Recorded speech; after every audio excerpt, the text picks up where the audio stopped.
सुल्तानपुर में मैं गया, वहां पे चेतराम मोची जी हैं। पता नहीं आपने वीडियो देखा नहीं देखा? देखा था? तो मेरी दोस्ती हो गई उनसे।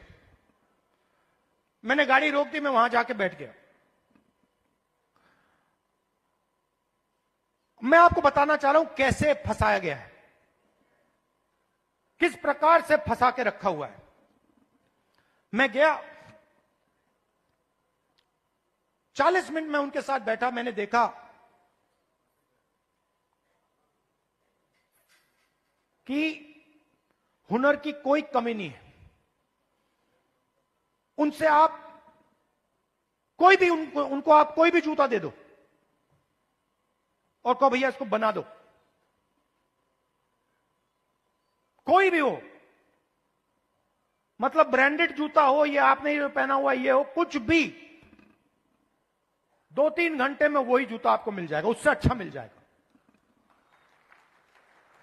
और मैंने उनसे पूछा आप यहां कितने साल से हो? कहते हैं 40 साल से हूं राहुल जी, 40 साल। फिर मुझे देख के कहते हैं राहुल जी ये मेरा बेटा है, अब ये यहां मेरे साथ काम नहीं करना चाहता। तो मैंने कहा क्यों? और फिर सिर नीचे करके कहते हैं कि राहुल जी 40 साल में मुझे किसी ने इज्जत नहीं दी। एक ही आदमी ने, मेरे पिता ने मुझे रिस्पेक्ट और इज्जत दी थी। मैं यहां आता हूं, सुबह आता हूं, दिन भर काम करता हूं, घर चला जाता हूं।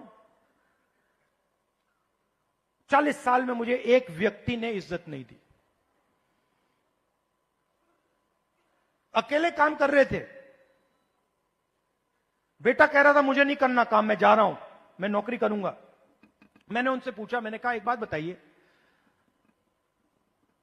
अगर आप अपने काम को थोड़ा इंप्रूव करना चाहते हो तो आप क्या कदम लोगे? एकदम उन्होंने मुझे बोला कि देखिए राहुल जी, मैंने एक मशीन है, मैंने उसकी फोटो देखी थी, अगर वो मशीन मुझे मिल जाए तो मेरा काम डबल हो जाएगा ऐसे ही। तो हमने क्या किया, बहुत महंगी मशीन नहीं थी, हमने किसी राजनेता से वो मशीन डोनेट करा दी और उनको हमने मशीन दे दी। नहीं अभी ताली मत बजाइए, अभी ठहर जाइए, ताली बजाने की बात अभी आ रही है। 3 महीने बाद मुझे फोन आता है,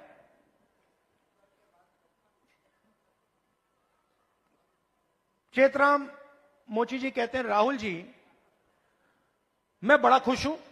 मैंने कहा क्यों? कहते हैं राहुल जी मेरी अब 2 दुकानें हैं,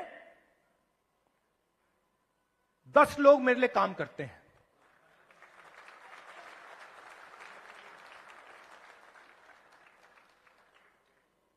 दस लोग मेरे लिए काम करते हैं, मेरी 2 दुकानें हो गई हैं। मुझे लग रहा है इस मशीन से कि मैं 4-5 दुकानें खोल पाऊंगा। अब चेतराम मोची ने मुझे एक और बात बोली। जब मैं उनके साथ बैठा था, मुझे बोला राहुल जी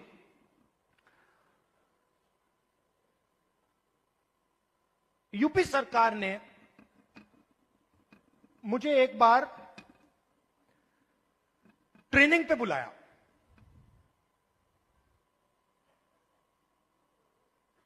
उनकी योजना थी, ट्रेनिंग पे बुलाया। तो मैंने उनसे कहा क्या सीखे? कहते राहुल जी मैं वहां गया, ट्रेनर से ज्यादा तो मुझे मालूम था।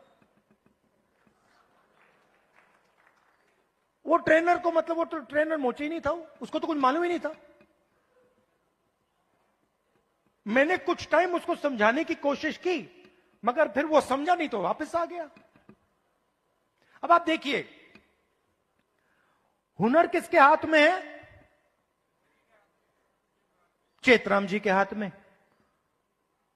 ट्रेनिंग कौन दे रहा है?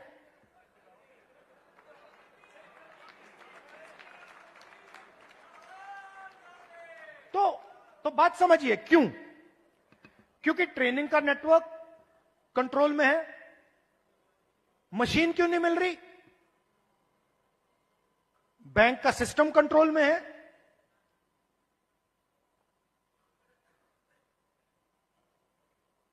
ट्रेनिंग क्यों नहीं हो रही? क्योंकि चेतराम जी ट्रेनिंग के सिस्टम में ही नहीं है। जिसके पास हुनर है, जिसके पास ज्ञान है, वो ट्रेनिंग करा ही नहीं रहा है। तो मैंने क्या किया? इससे मैंने क्या सीखा? मैंने तेलंगाना के चीफ मिनिस्टर को चिट्ठी लिखी और मैंने उनको सुझाव दिया। मैंने कहा कि देखिए, ये पता लगाइए ये आप कर सकते हैं या नहीं। आईटीआई के सिस्टम में क्या होता है? ट्रेनिंग होती है, बढ़ई की ट्रेनिंग होती है, प्लम्बर की ट्रेनिंग होती है, मोची की ट्रेनिंग होती है, कुम्हार की ट्रेनिंग होती है, ये सब ट्रेनिंग होती है। तेलंगाना में मैंने चीफ मिनिस्टर को सुझाव दिया कि आप ऐसे कीजिए, आप सर्टिफिकेशन सेंटर बनाइए। तेलंगाना में लाखों मोची हैं, नेटवर्क है मोची का, उस नेटवर्क के अंदर हुनर है, कैपेबिलिटी है। मैंने चीफ मिनिस्टर से कहा कि ट्रेनिंग इनसे करवाइए। तो हजारों मोची, जो गुरु शिष्य की परंपरा है हिंदुस्तान में, हजारों मोची ट्रेनिंग कराएंगे। सर्टिफिकेशन सरकार करेगी, और जब एक मोची ट्रेनिंग करेगा और उसका शिष्य सर्टिफिकेशन पाएगा, तो मोची के बैंक अकाउंट में सीधा सरकार पैसा डालेगी।